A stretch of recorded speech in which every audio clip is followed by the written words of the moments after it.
Now you're probably here, or hopefully you're here, from the last video that we filmed, why classic cars are better than modern cars. And you probably agreed with all the smart things that I was saying, and now you came across this video, and now you want a classic car. Today we're going to be talking about everything you need to know about owning a classic car in 2024. You're probably wondering, what's that on my head? That's a 98 Reviews hat. Yeah, that's right. We have hats now. We're really going pro.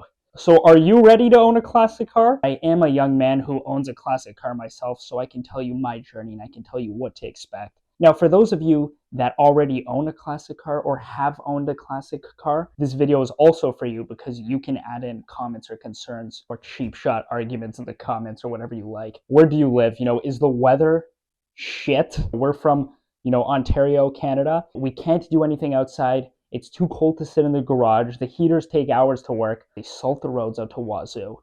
It's so cold that it's not going to be an enjoyable ride. You're going to have to blast the heat up. And so take that into account. So wherever you may be from, keep that in mind. Keep the weather. How long are you going to be able to really utilize your car? That's something to consider, right? Because if you're only buying a car, you're going to spend all this money and time and then only be able to drive it a few times.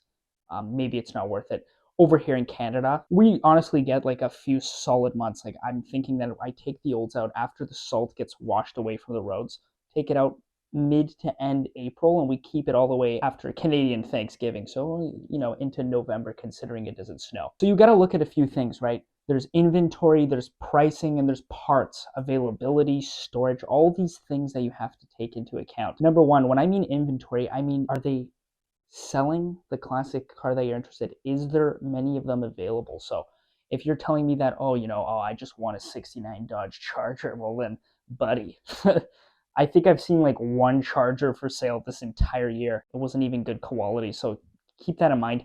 Keep pricing in mind as well. So we're going to be talking a little bit about your price point and what can you afford. There's like this prestige thing to classics, and people think that they cost so much money and there's so much dedication that goes into them. And yeah, there is a lot of work that goes into owning a classic car depending on which one you own. But realistically, affordability wise, if I can afford it, you can. So, and parts availability, right? So are they still making OEM parts? Obviously, they might not be. So is there third-party companies and aftermarket modifications to really make your process easier? If you want to put, like, let's say you're trying to put long tube headers and there's just no one that makes a proper set of headers, and then you're just stuck with months on end without a drivable car, whatever, right? Not even headers, but any sort of part. You kind of want to make that easy. So at the same time, you don't want to pick something too sought after, like a Studebaker or something like that where no one owns. And then storage, right? Do you have availability in your garage? Because it is best to keep these inside. You could keep them outside on a tarp. And then again, this also relates to the weather. So if you live in Florida, you might just never put it away. Now, affordability wise, they range from, and now I'm talking in Canadian dollars, anywhere from like $2,000 all the way to over $100,000. The budget is really insane. You can see someone who's a millionaire driving a really sought after car, and you can see someone who's, working a job and has a hobby. So that's fine. So let's take a look at, for example, you can buy like a late 80s Caprice for like $1,500 here, which is like solid condition, like the frame is fine. Or you can buy like a 1970 Plymouth GTX for like $95,000. And the figures go up, right? Like for those of you that are familiar with the Barrett-Jackson bids, those things get up into like, well into six figures, sometimes seven. Very rarely seven. But, and what are your needs? Okay, so forget about affordability. Let's say that you've come to this video, you have a few $1,000s saved up. Now, why do you even want a classic car? Do you want to be cool? Because if you want to be cool, then that's a very proper point, and that's a very valid response. Are you going to daily it? Do you want a show car? Do you already have a daily? Is it just a Sunday driver to take out with your family and then, cruise back roads and just roll the windows down? Is it a race car or like a drag car? There's like, you can do anything with a classic. Figure that out. Now, or maybe you want all of these, not exactly a fully built drag car, but maybe you want to be able to go fast on Sunday with your family and daily drive it to work and go to the show. So if that's what you want to do, then you got to find the cars that kind of fit those needs. So let's just talk about this. Are you mechanically sound is the first question you have to ask yourself. Now, what I mean by that is I don't mean can you rebuild an engine with your eyes closed. I don't mean can you rebuild a transmission on a Sunday night. No, no, no. I mean, do you have any idea about tools and what it actually takes to work on a classic car? And what I mean by that is I think everybody's capable. I think, do you have patience? Do you have time? And do you have some money? Not as much money as you would if you wanted to pay someone else to do it, but do you have some money to afford parts? So before we continue on, actually, I just wanted to show you guys this one book here. This is the Haynes Automotive Repair Manual, 1970 through 1990. And this is like actually like an original Haynes manual. And I actually have two of these. And the reason why I own this, and now I know before we continue, everyone's going to say, oh, just YouTube it. Well, sometimes people like to read, and this is very detailed compared to a YouTube video. Get yourself one of these. They don't make them anymore, obviously. This is like a classic manual, but you can find them at garage sales or Kijiji or anything. Like this one was like $5 from a garage sale, and the other one I had was like my grandfather's from a very long time ago. So I just have two because knowing myself, one of them is going to eventually rip and whatnot. So, take a look at this and find the one for your car. So I own a 1984 Oldsmobile 98, so this would fall in that same category of rear-wheel drive full size. And then, you can flip to basically anything you want. I mean, look at this. They have the whole carburetor assembly. I mean, it goes from anything and everything. I mean, look, he's showing like piston installation and the seating of the rings and all this stuff. So it's really detailed. So this is what you're going to want to get yourself. You don't have to. It's just one of my recommendations. It's cool. It's a little blast to the past. And now you're probably thinking, oh my gosh, all of these, I'm hitting check mark too. What's the next thing? What do I need? The most important point of them all, forget about all of this if you don't have this point check mark, your wife's approval. I don't have to worry about that because I don't have a wife, but I'm sure that when the day comes, I'm going to have to want her approval before I buy a classic car. Or you're saying, I don't need my wife's approval, I can buy whatever I want. Either way, it's ugly. Okay, we opened up the shades to get some sunlight into this so we don't look like we're talking out of a maximum penitentiary prison. It's time to touch base on car selection, guys. Before we continue, if you have any questions, because I understand that I can't go into full detail, but if you have any questions like, oh, what's better, a 350 or a 454, 455, like what's better, big block, small block for a day, like any of those questions, we don't have time to answer them in the video because this would be 4.5 hours long. We'd be sitting here all day filming this. I can give you a lengthy essay response in the comments as to what I think. So I'll be sitting at home and at the desk and I'll just be reading them and then I can easily respond or Ryan. So we can do that for you guys. So if you have any further questions or anything else you want to talk about, the comments is where it's at, everyone. First car we're going to talk about, you're probably ready, muscle cars. Now, I knew that you guys were all going to think muscle car because that's what everyone comes to mind. Like, when I say classic car, 9 out of 10 people think of like a lime green or like a bright orange Challenger or like a nice red Chevelle. Like, this is what they think of when you say classic. What can they do? What can you do with a muscle car? Well, this is one of those things that, in my opinion, I think it's so amazing, muscle cars, and I think that that's why they're so talked about and everyone wants one, is because they really fit almost every and any need besides like off-roading and all that stuff. They can be your daily driver. Yeah, if you have a winter, you can throw sandbags and snow tires, you can do it. They can be your daily driver. They can definitely be a show car. They can easily be a Sunday driver, straight pipes out the back, who doesn't like that going down a road. They can definitely be a drag or race car. I mean, this is probably, if you want to build a fast car, a muscle car would be what you're going to want. Now you're going to have to look at the three main brands. Mopar, GM, and Ford is the three that everyone always talks about. Specifically with classics, though, I like to talk about GM a lot because that's my personal opinion, but we're going to go through all three for you guys. So the first question is, why do you want one? Do you want to go fast? Do you want to go slow? Like I said, what are your needs? Figure that out. Once you've figured out your needs, then figure out what kind of powertrain you want. But let's say the looks, right? Let's say you like a specific color, so you really want a black muscle car. Now let's say that my name is, let's say, John, and I'm looking for a black 1971 Chevelle. That's what I want. For whatever reason, that's what I want. But I don't find a black one, I find a white one. And then I say, oh no, I'm not going to buy it. This isn't like new cars. You can't just go to the dealership and keep checking websites for inventory. when there's a car that you like, you have to buy it, and you can change all this stuff. You can easily paint a muscle car or any classic car, right? So don't really get too deep on like the specs it has, because it's very easy to modify these and add things yourself and make it unique to you. You know, when you're buying a new car, like let's say you're buying a new F-150, it needs to be the 502A package, but no, this is like classic. You're not going to find that. So you can make things work out if you want to, and I think you should. So sound, why are you buying a muscle car? There's a reason why you're watching this video and not why to buy a Tesla and a Mustang Mach-E. And there's a reason why you're interested in classic cars. And number one, so many people always say sound. And for me, this would be a huge factor. Do I want a big block? Do I want to shake the whole foundation of the house? And do I want to wake up the neighborhood? Come on, baby. Whoa, shot the fuck out of me.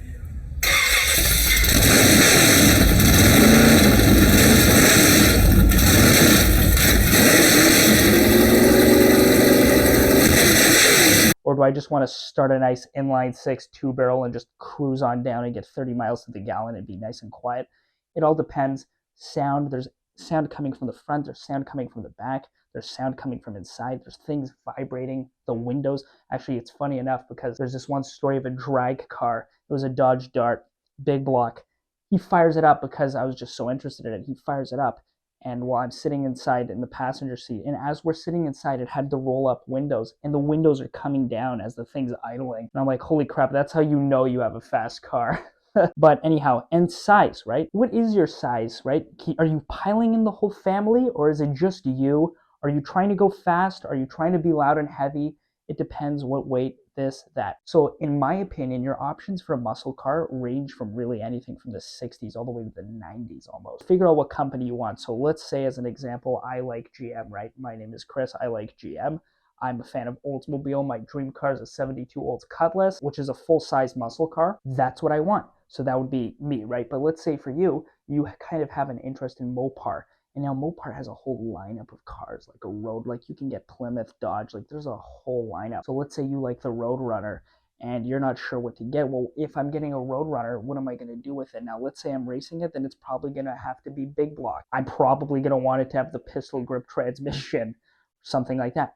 And now 426 Hemi, well, you know, it's very hard to come by, but let's say we're trying to find a 440 Roadrunner with a manual 4-speed. That's a nice driver, but that can also be a racer.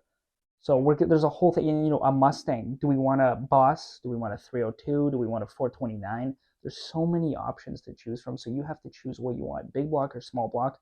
Now, obviously, if you're going for power and speed, big block. Let's just move on to the next kind of option of cars now, and that's going to be the luxury land yachts of the 70s and 80s. So this is where 98 Reviews really shines, because we love the boats. And oddly enough, we were just talking about those, in my opinion, have the best ride quality by far. And actually, a viewer of ours commented recently about a Lincoln Town Car, and that just brought to mind, like, what a classic. Like, I would love to own a town car, right? Like any Brougham body type classic is just so amazing. So, you know, for the colors, you're probably not going to have as colorful options. You're not going to have like yellow jacket. Like, you're not going to have bright yellow.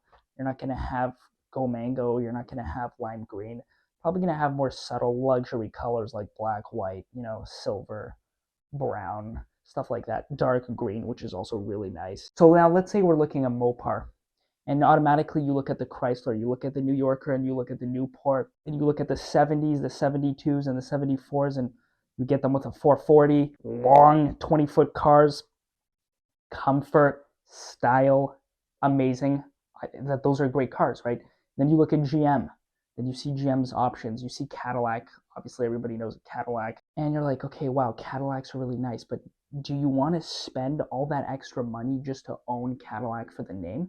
I love Cadillacs.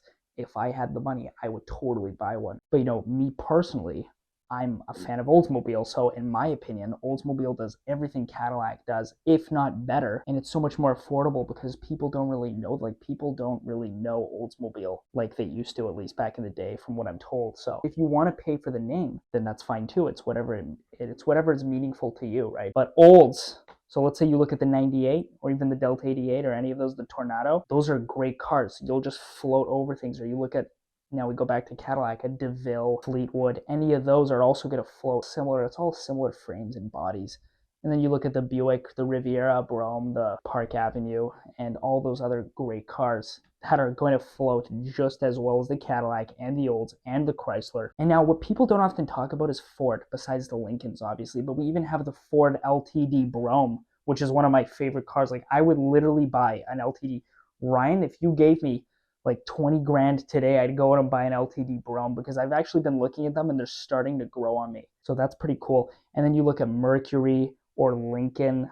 All those cars are made by Ford and they're all fantastic, right? So you just have to look at which powertrain do you like, which one are you familiar with, and which one interests you the most. And once you figure that out, pick that one, learn it, read it, watch it.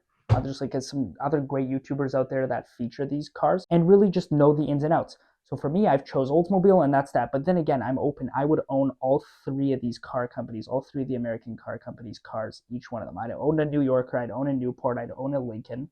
I'd own all of them. But I'm saying I'm most comfortable with working on an Olds or a Cadillac or a Buick or a Pontiac even. Pontiac Bonneville, that's classic too. So, and then sound. They're obviously luxury. They're a little bit more muffled, but they are beasts and they do have that deep. It's still a V8, right? It's still a push rod. Either way, you're going to be satisfied with it. And then we look at specs, right? What do you need it for?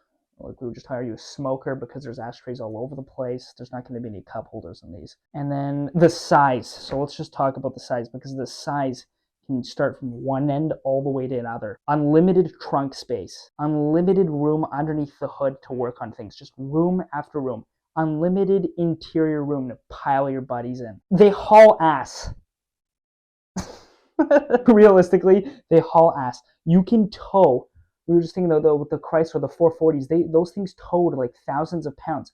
You can throw a hitch on, tow, do whatever the hell you want with these cars because they're so well rounded. And if you go from the early 70s, there's so much power. There's so much power that they have, and there's so much power to be made. Now, obviously, they're not powerhouses, and technically, you could make these drag cars, although kind of, white walls and spoke tires is kind of like where I'm at with these boats. One of the last points, pickup trucks and SUVs and utility vehicles. It's actually funny because we love pickup trucks and they're just so great. You have a short bed, a long bed, you throw whatever the heck you want in the back, do whatever you need, go wherever you want to go and just blow all your checks on gas and oil. Who doesn't like that? Like that literally sounds amazing. And you know how I said gas? Well, I should have also said diesel because we're forgetting that diesel is a big part of utility vehicles and pickup trucks. Although we are talking about classics, this is covering 25 years or older. So in the last video, if you watched it, we did mention bullnose Fords. Now, bullnose Fords are very old trucks from the 70s, late 70s and 80s. Well, they're nice, but they waste a lot of gas. And they have a nice basic powertrain, but is it really what you need it for now? Unless you like classic cars and you just like the way the truck looks, so you're buying it to do everything you would with a car, that's fine. But if you're actually buying it to do truck things, like you need to pull a boat to Lake Tahoe with the family or something like that, and you need to throw some hay bales in the back, you're going to want to look at this section a little bit and just think about it, or you just want to be the king of the road, as they say. So let's take a look. So right off the beginning, you have diesel and gas. People are always like, oh, what's the difference, blah, blah. Now the diesel is going to be like so much more money to maintain. You're going to end up now apparently in Canada with this stupid economy and everything that's going on. Diesel has become more expensive than gasoline. It is slightly more efficient than gasoline, but the parts, everything's heavy duty, right? So if we're looking at an F350 or like just like a 3500 or any HD truck, it's all becoming so expensive to maintain and own now compared to just even a few years, like even before COVID, before this storm happened, things were actually affordable. So now it's just become like an absolute joke. But, if you need a diesel or you just want to roll coal, which we don't really condone, but if you do want to roll coal, you buy a diesel. Now, a few that I recommend, a few that really catch my eye. Let's say we look at the OBS Ford 7.3 Power Stroke, not the IDIs, although the IDIs are bulletproof. If we're looking at the 7.3, the turbo diesel Power Stroke, which doesn't make a whole lot of power. I think it's like, 170 horsepower or something terrible like that, or maybe it's more. Correct me in the comments. But they have enough torque, like they'll run forever and they'll pull your entire house off of its foundation. So that's the cool thing about the 7.3s. With the OBS, the old body styles, not really square body, but the old body style, which is from the 90s. Solid trucks. They look amazing, they sound amazing, they're reliable. If you know how to work on them, Now it is still a diesel, so things are going to break. You're going to want to minimize that short travel with a diesel because it's not really good for the fuel pump and the injectors and all the rest of that to be driving only a couple kilometers. So you're going to want to do long travels. Diesels like to be worked, right? And then we have gas trucks, big block, old big blocks, even small block, like even little tiny Chevrolet S10s, C10s. They swap them out for small block 350s and stuff like that. It's just amazing. And the sound, you know, you're going to roll coal, you're going to have a diesel sound, or you want a big block and a nice cammed chop. Select it, figure it out. Now, obviously, it's a truck, so you're not going to be going fast, although you could technically go fast. It's not like the new trucks. I think back in the day, like, in my opinion, they had different priorities. Like, they actually made trucks for people that needed to do truck things with them. Nowadays, they're just coming out with, like, Raptors and TRXs. No one actually has ever hooked up a tow hitch to them. They just race, which is okay, too. I mean, it's cool. We live in a muscle truck era, but I'm talking about actual work trucks, daily drivers. And you know, the size, significantly large. Like you can literally get like a crew cab long bed F350 or like a mega cab Ram or any of that stuff. So the size is just so important and significantly longer than any of these other classic cars we've mentioned. And we've mentioned the land yachts. We're talking, this is like a landslide in terms of size, especially long beds. And then, you know, what do you need it for? Are you off-roading?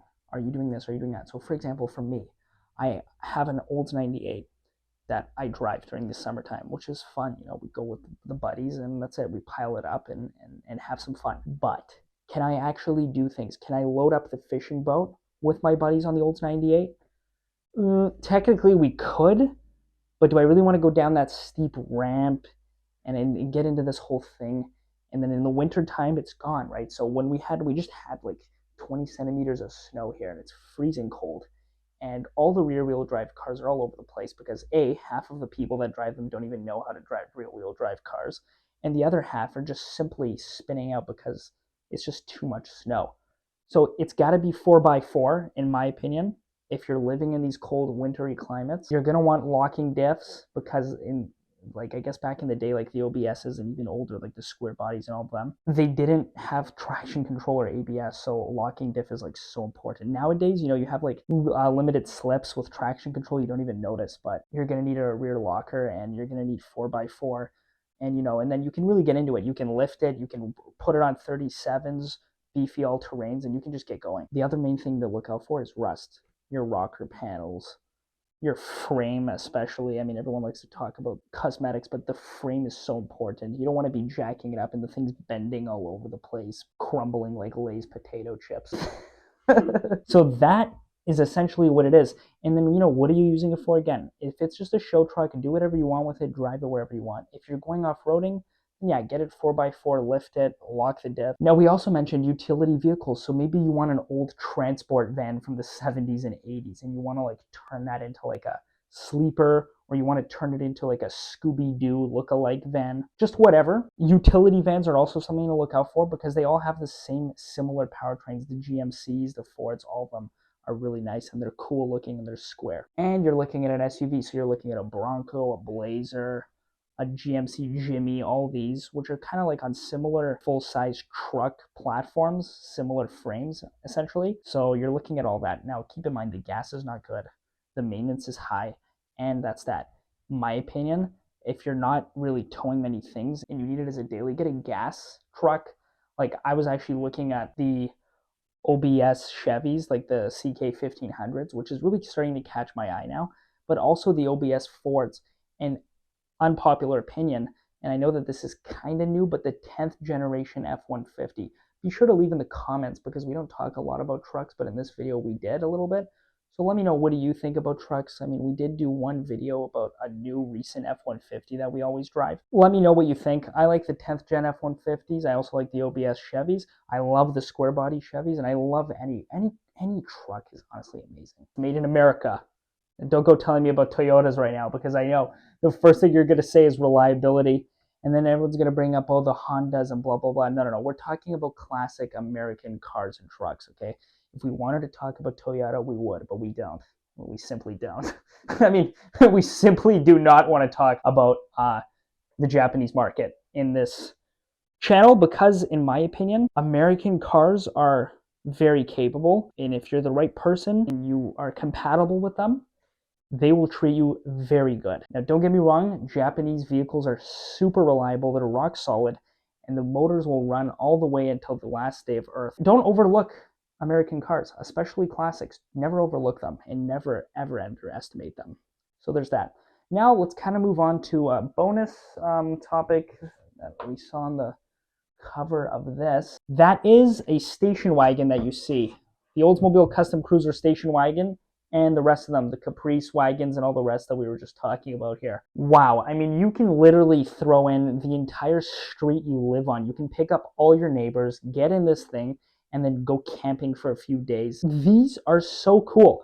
We were just saying, like, even if you don't have a family and you just want to throw in like a bunch of boys and a few girls, like, these are literally the best. So much room, exact same powertrain as those land yachts. Everything's interchangeable. They look cool. The wood finish is all over the place. You can throw things on the roof. That's something to consider if you do have a family and you actually want to use it for family things. Then take a look at your transmissions, right? Get to know them, your turbo 400s and your Hydromatic and your torque flights and all the rest. Get to know them, but more specifically, get to know, what do you want? Do you want an auto tranny or do you want a manual one? So if you do choose to get manual, I mean, that would make sense if you're in a muscle car, or if you choose to have like a nice smooth 2-speed, 3-speed in a land yacht, figure it out. What do you need? What do you want it for? Well, guys, I think that's basically everything we covered today, and now I'm just going to move on to my personal experience. You've seen this now. Hopefully, I picked your brain, and now you're starting to think, okay, yep, I like this, I don't like this, I don't know what this guy's talking about, I don't like this guy. Hopefully, you have some sort of thought behind those eyes right now, and you really have a base on where to start.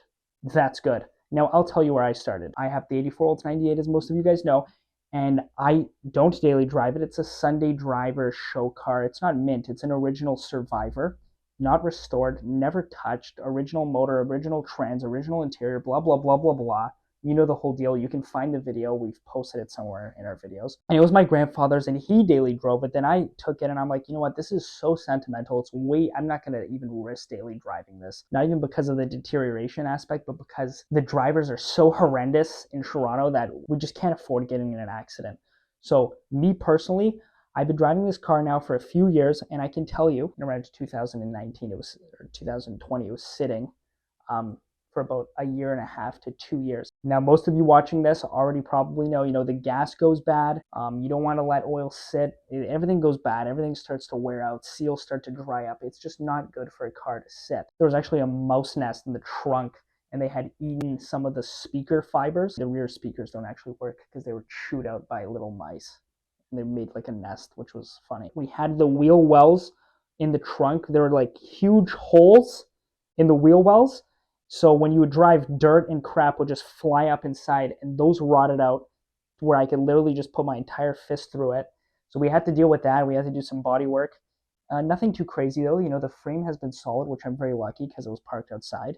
The vinyl top has seen better days, and blah, blah, blah, cosmetically.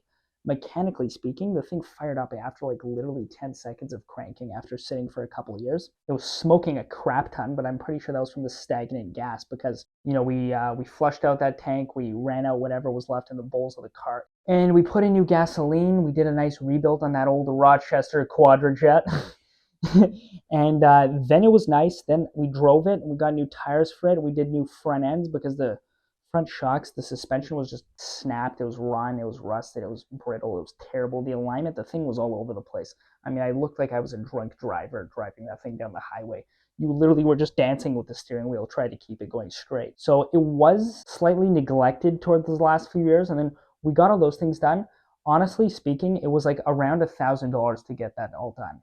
Get the fresh oil in, get the fresh gas, I think like one of the most expensive things obviously was redoing the front end, like the shocks and the springs, and the alignment wasn't too expensive. The battery, we got a new battery, which was like about a couple $100 or so, or something like that.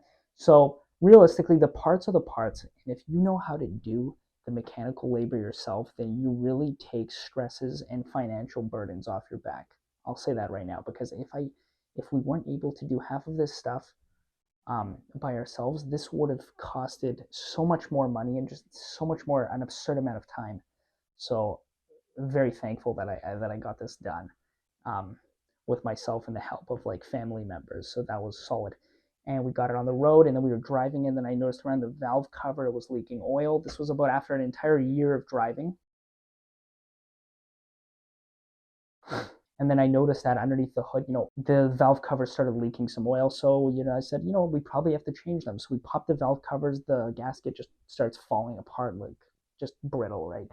So we put in new gaskets, spark plugs, wires, distributor, all of that stuff. And the reality is that was like only a couple $100 worth of parts. About a day, got it done, and we didn't have those problems again. The only other real headache, which is now here we go with the fuel injection guys who love fuel injection. Now they're going to start saying, oh, this is the problem with carburetors. The only other real issue is that when we got it up and running in April, it was about 5 degrees, fairly cold. So the carburetor was nice and tuned. The choke was all tuned to perfection for that temperature. But then, the summer came around, 35 degrees. Obviously, we didn't use choke to start it much at all. It fired up no problem. But then when we had it going in towards mid-November and it dropped below zero, those really frigid temperatures, we really did not want to start. So we had to actually do a choke adjustment, prime the carburetor, take your electric choke, unscrew those 3 screws and adjust it. And that really fixed the problem because we needed the choke to be more engaged. So that fixed the problem. So it's all about fine tuning. And then we brought the high idle adjustment, the screw up with just a little bit just to warm it up. And so those of you aren't really familiar with the Rochester Quadrajets 4-barrel carburetor, if you do need tips on anything to do with that carburetor, please let me know, because I've spent countless time and like researching and just working with Rochester specifically. Like I've become obsessed with them. I literally don't even think about fuel injection anymore because of how much I enjoy working with these carburetors. That's basically it. My experience, it's been like honestly a few $100s and literally a few days work for so much enjoyment, so many car shows, so many memories. And I feel like I'm reliving the 80s, which is the most important part about all of this. I hope that at least one of you viewers have connected with this video and have been able to see eye to eye with what exactly I'm saying. Figure out your classic car journey. If you already own one, please let us know what your ride is. Like always, we'd love to hear about it. We love to hear those stories. It's so inspiring when we hear someone tell us stories from back in the day or recently, and it really it motivates us to keep doing what we're doing. All right, guys, thanks for watching. As always, we love making these videos. Just make sure to leave a comment down below. Like, even if you guys don't have a classic car currently, like drop down below what you'd want. Like if money wasn't an issue, just drop like what car you guys like, talk about it.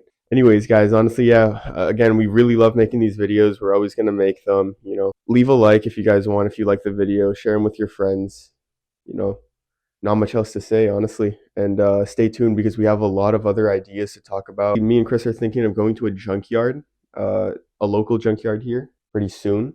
So stay tuned for that. Keep warm, stay safe. Thanks for watching. Stay tuned for the next videos.